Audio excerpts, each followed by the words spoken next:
नमामि शंकराचार्य गुरुपादसरोरुहं यस्य प्रसादान् मूढोऽपि सर्वज्ञो भवति स्वयं. காஞ்சி மகாபிரிவா 1961 வருஷம் கும்பகோணம்லாம் யாத்திரையை முடிச்சுட்டு புதுக்கோட்டை அதை இந்த இடத்துக்கெல்லாம் போயிட்டு மதுரையெல்லாம் விஜயம் பண்ணிட்டு செட்டிநாட்டில் சில இடங்களுக்கெல்லாம் விஜயம் பண்ணிட்டு இளையாத்தங்குடிக்கு வந்தா. இந்த 1961 வருஷம் 62 வருஷம் 2 வருஷமும் சாதுர்மாசம் இளையாத்தங்குடியில் தான்.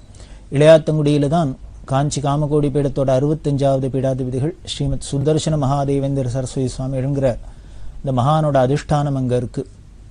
ரொம்ப சக்தி வாய்ந்த அதிஷ்டானம். நகரத்தாருக்கெல்லாம் நாட்டுக்கோட்டை செட்டிமார்களுக்கெல்லாம் இந்த ஆச்சாரியாள்கிட்ட ரொம்ப பக்தி. அந்த ஆச்சாரியால் அந்த இளையாத்தங்குடியில் தான் இருக்கிறதே வாசம் பண்ணிட்டு இருக்கிறதே. அங்கே பெரிய சிவங்கோவில் இருக்கு. எய்தாப்பில் பார்த்தீங்கன்னா பெரிய குளம். இந்த செட்டிநாட்டில் பார்த்தீங்கன்னா இந்த நகரத்தார்களோட இந்த நறுவிசு காரியத்துக்கு அழகு வார்த்தைகளால் வர்ணிச்சு முடியாது. எதை பண்ணினாலும் ஒரு பளிச்சுன்னு வீடு அப்படின்னாலே இப்படியே பார்த்துட்டே இருக்கலாம். அவ்வளவு நறுவிசா அவ்வளவு அழகா அந்த ஒரு கலை நயத்தோடு இருக்கும்.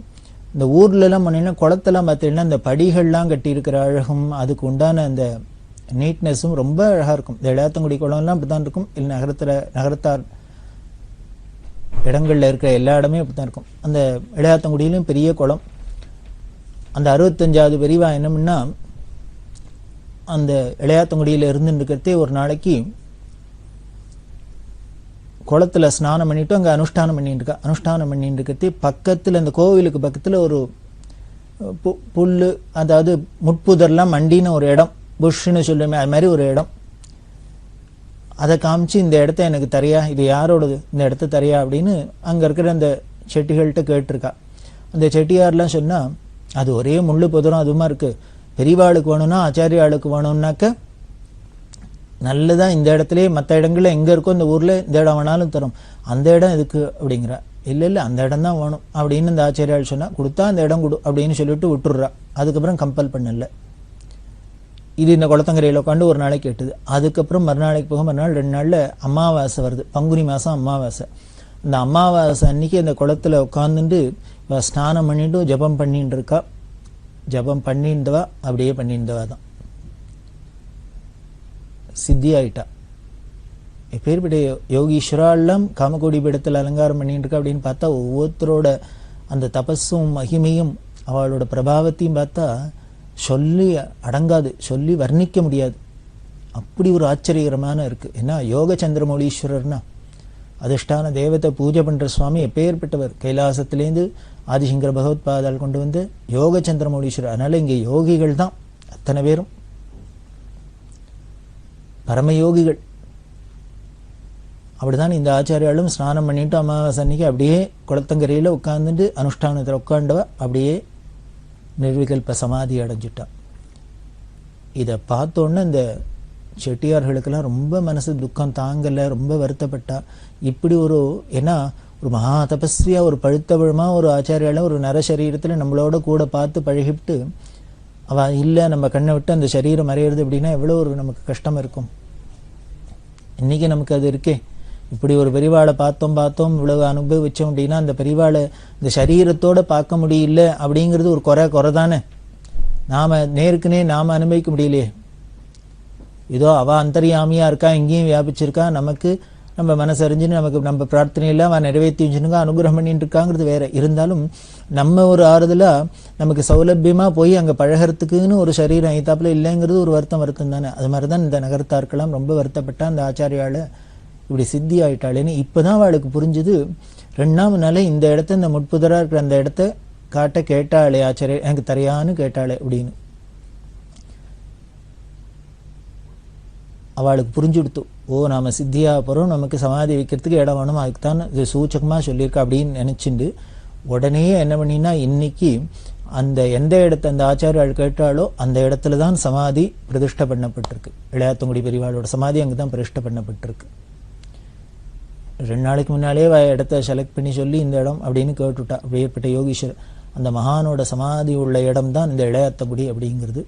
இன்றைக்கும் பங்குனி மாத அமாவாசையில் அவளோட ஆராதனை ரொம்ப விமரிசையாக நடக்கிறது.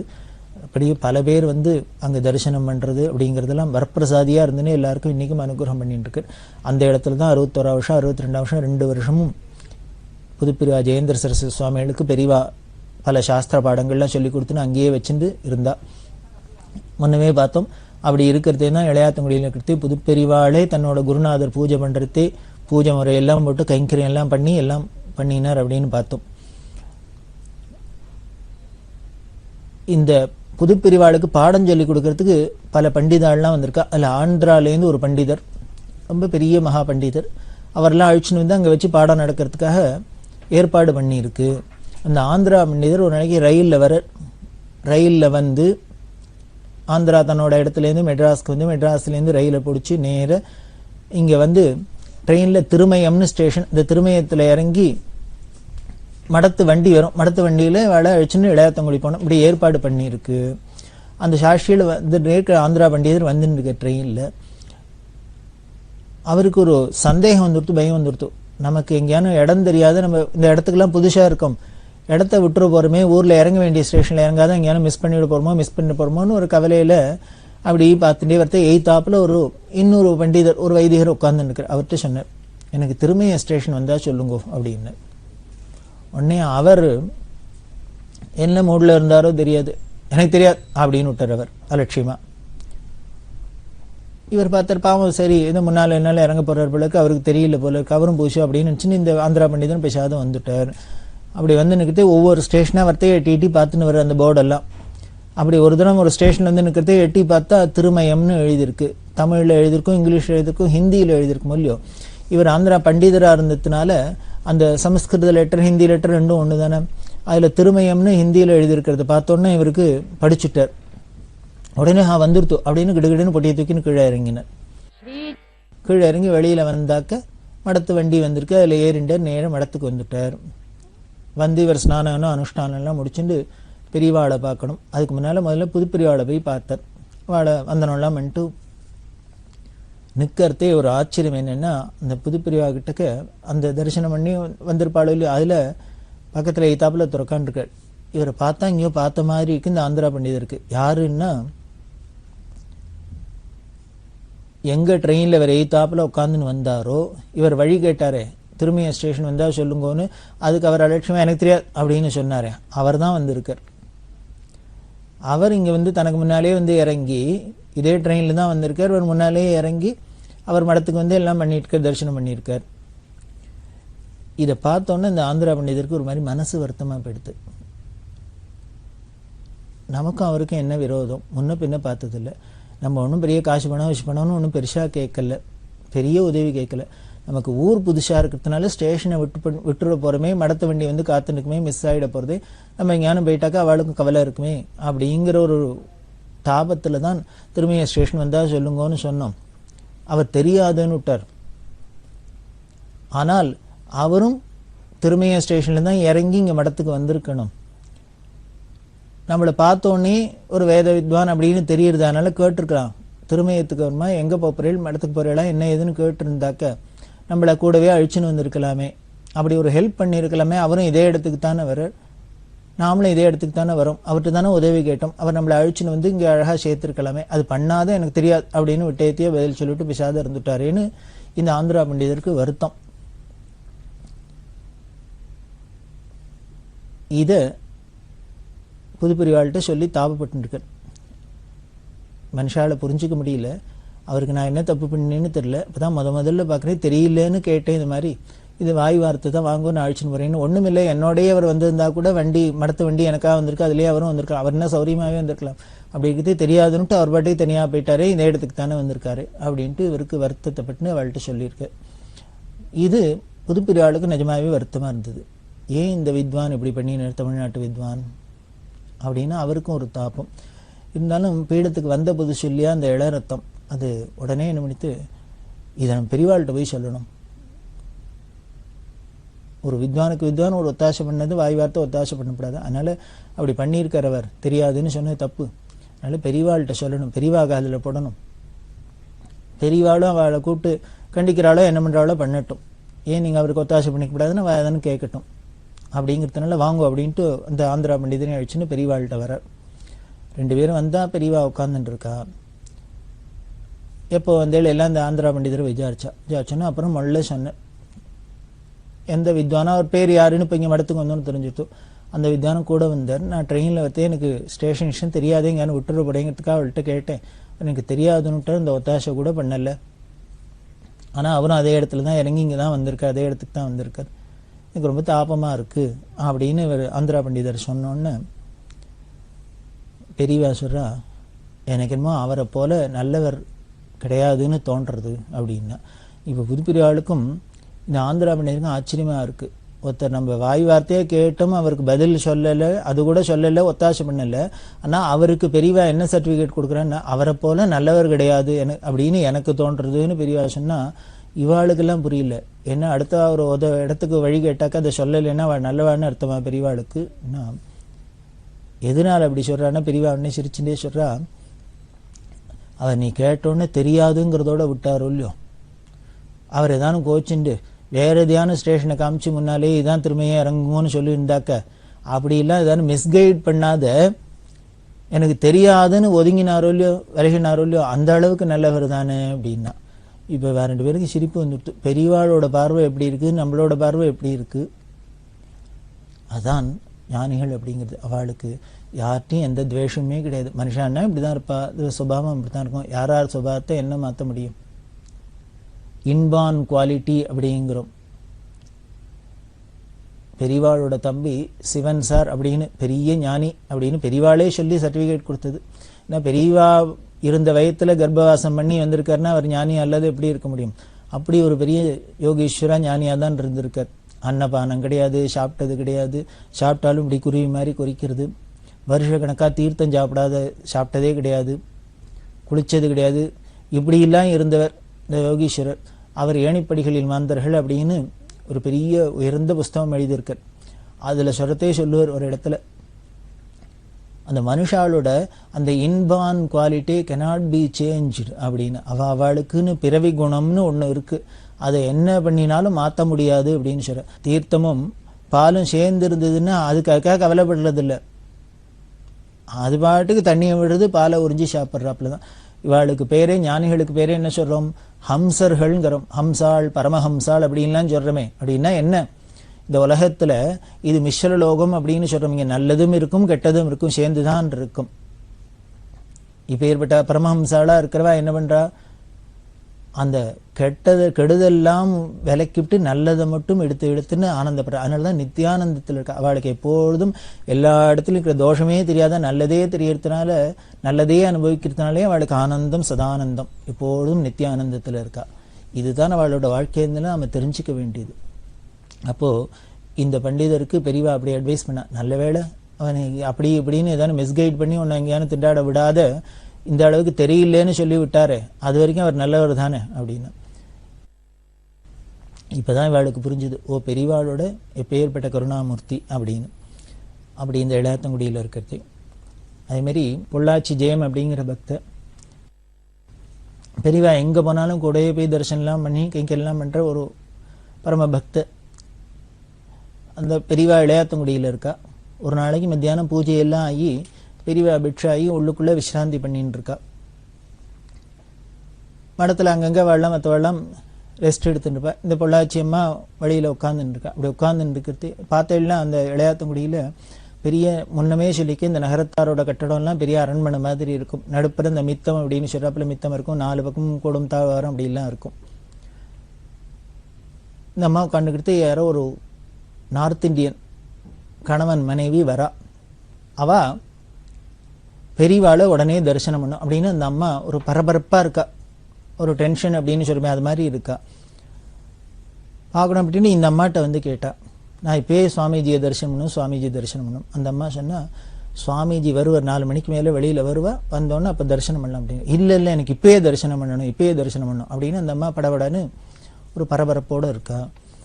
பார்த்தார், என்ன இந்த அம்மா யாரோ ஒரு அம்மா புதுசாக வந்து இப்பயே பண்ணோம் அப்படின்னா பெரியவா இப்போ தான் கார்த்தாலேருந்து ஏகப்பட்ட காரியங்கள் இருக்குது, இப்போ தான் பூஜை முடிஞ்சு ஒரு வழியாக விட்சை ஆகி சித்த நேரம் உள்ளுக்குள்ளே ரெஸ்ட்டுக்கு போயிருக்கா, விஸ்ராந்திக்கு. அந்த சமயத்தில் இவன் வந்து தொந்தரவு பண்ணுறாள் அப்படின்ட்டு உடனே இந்த அம்மா பொள்ளாச்சிம்மா சொன்னா, இல்லை இல்லை, அவள் சிஷ்யா இருக்கா, புதுப்பிரிவா இருக்கா, நீங்கள் முதல்ல அவளை தரிசனம் பண்ணுங்க, அதுக்கப்புறம் அவள் சுவாமிகள் வந்தோடனே பெரியவாளை தரிசனம் பண்ணிக்கலாம் அப்படின்னு சொல்கிறா. நீ புதுப்பிரிவாள்கிட்ட அழைச்சின்னு போனா அவள்கிட்டையும் இந்த அம்மா அதையே சொன்னா, இல்லை இல்லை எனக்கு இப்பயே தரிசனம் பண்ணும் அப்படின்னு. புதுப்பிரிவாளும் பார்த்தா, கொஞ்சம் வெயிட் பண்ணுங்கம்மா, அவள் வந்தோடனே அவளை நம்ம போய் ஒன்றும் சொல்ல முடியாது, அவளாவே வருவா, வெளியில் வந்தோடனே தரிசனம் பண்ணலாம் அப்படின்னு. இல்லை இல்லை அப்படின்னு இந்த அம்மா பே பண்ணணும் அப்படின்னு ஒத்த காலில் நிற்கிறா. வேடிக்கை என்னன்னா, அந்த அம்மா சாப்பிடலை, பட்னியாக கிடக்கா. இதெல்லாம் பார்த்தோன்னா புதுப்பிரிவாளுக்கு பாவமாக இருந்தது. ஒரு பட்னியாக பல தூர தேசத்துலேருந்து வரா, சரி பெரியவாளை பார்க்கணும். சில பேர் பெரியவாளை தரிசனம் மட்டும் தான் சாப்பிட்றதுலாம் விரதம் வச்சுருப்பா. அதனால் வேறு வழி இல்லாத என்ன பண்ண, பெரியவா எந்த உள்ள விசிராந்தி பண்ணிருக்காளோ அந்த உள்ள போய் எட்டி பார்த்தா. இப்படி போனோடனே போனோடனே யார் அப்படின்னா பெரியவா. இதுலேருந்தே தெரியுது தூங்கலை, ஏதோ படுத்துட்டுக்கா, சித்த கட்டையை சாச்சுண்டு.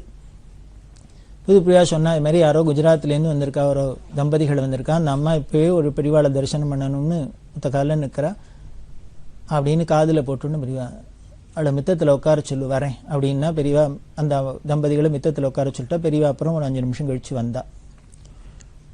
அப்படி வந்தோடனே அந்த கூடம் அப்படின்னு சொல்லுவேன், அதில் அப்படி நடந்து வர வந்து இந்த முனையில பெரியவா உட்காந்துண்டா. இந்த அம்மா பெரியவாளை பார்த்தோன்னே ஒரே உணர்ச்சி வசப்பட்டா. தாரதாரையாக கண்ணில் தண்ணி கொட்டுறது, உடம்பெல்லாம் நடுங்கிறது பண்ணி ரொம்ப இமோஷனலாக இருந்தா. வந்து நமஸ்காரம்லாம் பண்ணிவிட்டு பெரியவா பேசாத இருந்தா கொஞ்ச நேரம். ஒன்றும் இல்லை, அதாவது இந்த உணர்ச்சிகளை எழும்பித்துனா அடங்கி அதுவாகவே தான் அடங்கணும், பேசாத இருந்தா. இப்படி ஒரு 1/4 மணி 1/2 மணி கழிச்சு அந்த அம்மா சித்த அந்த டென்ஷன்லாம் அடங்கினப்புறம் பெரியவாளை பார்த்த அந்த ஆர்வம்லாம் அடங்கினப்புறம் இப்படி உட்காந்துனோடனே இப்போ கேட்டா பெரியவா, இவா யாரு, எங்கேருந்து வரா, எந்த ஊரு, என்னை எப்படி தெரியும், எதுக்காக வந்தா கேளு அப்படின்னு. அவ சொல்றா, இந்த தம்பதிகள் குஜராத்தில் ஒரு இடத்துல இருக்கா. குஜராத்தில் அந்த அம்மா இருந்துட்டு, இந்த கணவன் மனைவி இருந்துட்டு, ஒரு நாளைக்கு இந்த அம்மாவுக்கு ஒரு சொப்பனம், கனவு. அந்த கனவு எப்படி கனவு அப்படின்னா, இந்த அம்மா கால வேளையில் வெடிகாரத்தால் வீட்டு வாசலில் போய் வாசலில் தண்ணியெல்லாம் தெளித்து கோலம் போட்டு அது மாதிரி பண்ணுறதுக்கு போகிறா. அப்படி போய் அங்கே பண்ணின்னு இருக்கிறதே இப்படி நிமிர்ந்து பார்த்தா ஒரே ஜெகஜோதியாக ஒரு சன்னியாசி வந்து நின்றுருக்க, காஷாயத்தை கட்டின்னு. காஷாயத்தை கட்டி நின்னோடனே அவரை பார்த்தோன்னே இந்த அம்மாவுக்கு ஷாக்காக இருக்குது. உடனே அவரே கேட்குற, உள்ளே வான்னு கூப்பிட மாட்டியா அப்படிங்க. உடனே அவர் சொன்னோடனே ஞாபகத்தினே உடனே இந்த அம்மா உடனே பிரஜை வந்து வாங்க வாங்க உள்ளே வாங்க அப்படிங்க. உள்ளே போகிறா. அங்கே வந்து உட்காருன்னு சொல்ல மாட்டியா அப்படிங்கிற. உடனே ஒரு ஆசனத்தை போடுறா, உட்காடுறா. உட்காந்துன்னொடனே அந்த சுவாமிகள் சொல்கிறார், நீ தான் என்னை பார்க்க வரல, நானும் உன்னை பார்க்க வரேன் அப்படின்னு சொல்கிறாப்புல சொப்பனம். அந்த சொப்பனத்திலே இந்த அம்மா கேட்குறா, இது என்ன ஒரு எனக்கு புரியல நீங்கள் சொல்கிறது, நீங்கள் யாருன்னு இப்போ தான் தெரியும், உங்கள் பேரா ஊரா ஒன்றும் தெரியாது, உங்களை இப்போ தான் பார்க்குறேன், அப்படி இருக்கிறதே என்னை பார்க்க வரலன்னு என்னை கம்ப்ளைண்ட் பண்ணுறேளே, என்னை தான் நீ பார்க்க வரல, நானும் உன்னை பார்க்க வந்தேன் அப்படின்னு சொல்கிறேளே, இது எப்படி நியாயம்னு எனக்கு தெரியல. நீங்கள் யார், எந்த ஊரில் இருக்கீள், பேர் என்ன, ஊர் என்னன்னு தெரிஞ்சானே நான் வந்து பார்க்கலன்னு கம்ப்ளைண்ட் பண்ணலாம். அதனால் நீங்கள் இதெல்லாம் தெரியாத போது நான் எப்படி உங்களை பார்க்கலன்னு சொல்லலாம் அப்படின்னு. அப்படியா, நாளைக்கு ஒரு, அதாவது குஜராத்தியில் நம்ம ஊர் தினமணி, தினத்தந்தி, இது மாதிரி பத்திரிகை எல்லாம் இருக்கு இல்லையா, அது மாதிரி ஒரு டெய்லி மேகசின் பேரை சொல்லி அதை பாரு, நான் யாருன்னு தெரியும், வந்து பாரு அப்படின்னா சொப்பனம் கலைஞ்சு போயிடுது. இந்த சொப்பனம் கலைஞ்சோன்னு இந்த அம்மாவுக்கு தூக்கம் முழிச்சுன்னு விட்டா. முழிச்சுட்டா உடம்பு படபடக்கிறது, என்ன பண்ணுறதுன்னு தெரில. இப்போ யார் இந்த சுவாமிகள், எதுக்கு வலியை வந்து என்னை வந்து பாருன்னு சொன்னார் அப்படின்ட்டு உடனே கணவன்கிட்ட சொல்ல. கணவன் தூங்கின்னு இருக்கிற அவரை எழுப்பி உடனே போய் அந்த குஜராத்தி பேப்பரை வாங்கிட்டு வாங்கோ அப்படின்னு நிர்பந்தப்படுத்துகிறா.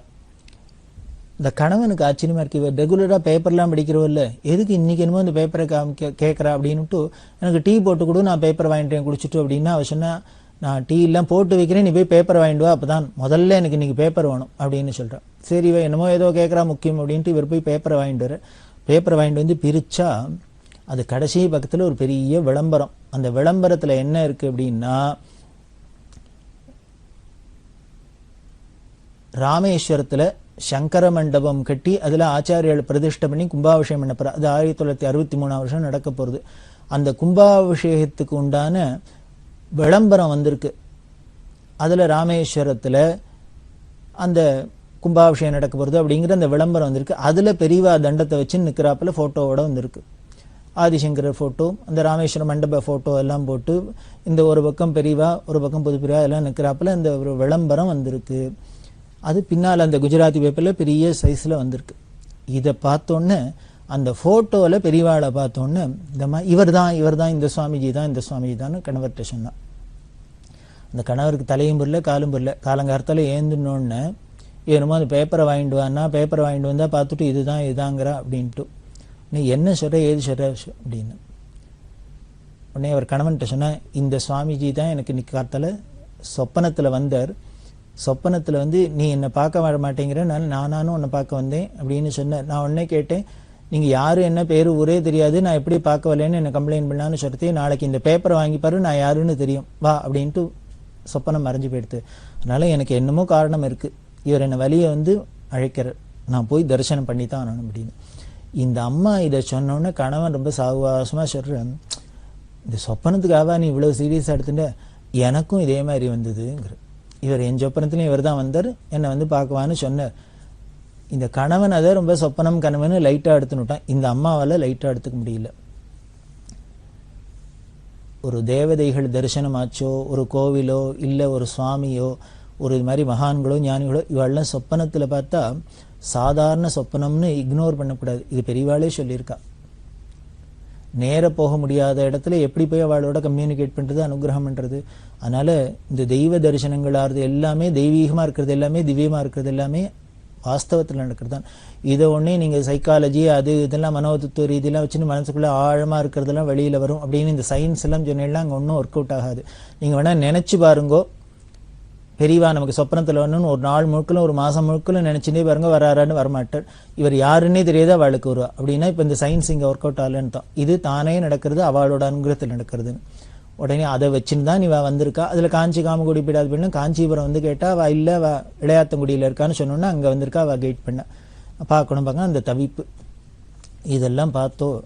இப்போ பார்த்துட்டேன், அதனால் இனிமேல் இங்கே இருக்கேன், கைங்கரியம் பண்ணுறேன் அப்படின்னு சொன்னோன்னு பெரியவா இல்லை நீ ஊருக்கு போ, என்னதான் பார்த்தாச்சு, நான் உன்னோடையே இருக்கேன், நீ என்னோடையே இருக்கேன் அப்படின்னு சொல்லி அனுகிரகம் பண்ணி அவளை அனுப்புகிறா. அப்போ அந்த அம்மாட்ட கேட்குறா, என்னைக்கு சொப்பனம் கண்டாக்கோள் அப்படின்னா. இது கேட்டோன்னே அந்த அம்மாவுக்கு சொல்ல தெரியல. ஏதோ சொப்பனம் கண்டோம், ஏதோ 10 நாளைக்கு முன்னால் 15 நாளைக்கு முன்னாலேன்னு வேணால் சொல்லலாம். எத்தனாம் தேதி என்ன கிழமை அப்படின்லாம் தெரியல. யோஜனை பண்ணி பார்த்தா தெரியல. உடனே பெரியவாளாவே பௌர்ணமியாக இருக்குமோ கேளு அப்படின்னா. இப்படி பெரியவா எடுத்து கொடுத்தோன்னா பௌர்ணமியாக இருக்குமோ கேளுன்னு ஒன்று அந்த அம்மாவுக்கு பளிச்சுன்னு ஞாபகம் வந்துருத்தோம். இது எப்படி இப்போ மறந்து போனவளுக்கு இது பௌர்ணமியான்னு சொன்னோன்னே எப்படி ஞாபகம் வந்தது அப்படின்னா வேற ஒன்றும் இல்லை. அன்னைக்கு ராத்திரி பௌர்ணமிக்கு அவள் ஃப்ரெண்டு வீட்டில் ஏதோ சத்யநாராயண பூஜை பண்ணிக்கா. அதுக்கு கணவன் மனைவியும் போயிட்டு இந்த பூஜையெல்லாம் முடிச்சுன்னு தான் வீட்டில் வந்து படுத்துன்னு இருக்கா. அன்னைக்கு தான் வெடிகாரத்தால் இந்த சொப்பனம் வந்திருக்கு. இது பௌர்ணமியோ கேளுன்னு தான் ஞாபகம் வந்துருத்து. இந்த சத்யநாராயண பூஜை இதெல்லாம் லிங்க் ஆகிடுத்து, பௌர்ணமின்னு தீர்மானம் பண்ணிட்டா. உடனே பெரியவா அனுகிரகம் பண்ணி வாழ அனுப்பிச்சா.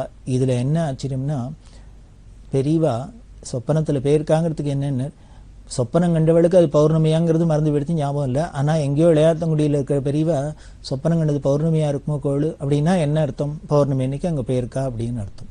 இப்படி தான் நம்ம சொப்பனத்தில் வந்து அனுகிரகம் பண்ணுறதும் நேர அனுகிரகம் பண்ணுறதும் ரெண்டும் ஒன்று தான் அப்படிங்கிற பாவம் நமக்கு திருடமாக வரணும். இந்த நிகழ்ச்சிகள்லாம் அதைத்தான் நமக்கு நிரூபிக்கிறது. அப்படி நமக்கு கனவலியும் நனவலியும் எல்லாத்துலேயும் வந்து அனுகிரகம் பண்ணட்டும் பெரியவா அப்படின்ட்டு தொடர்ந்து நம்ம நிகழ்ச்சிகளை பார்க்குறோம்.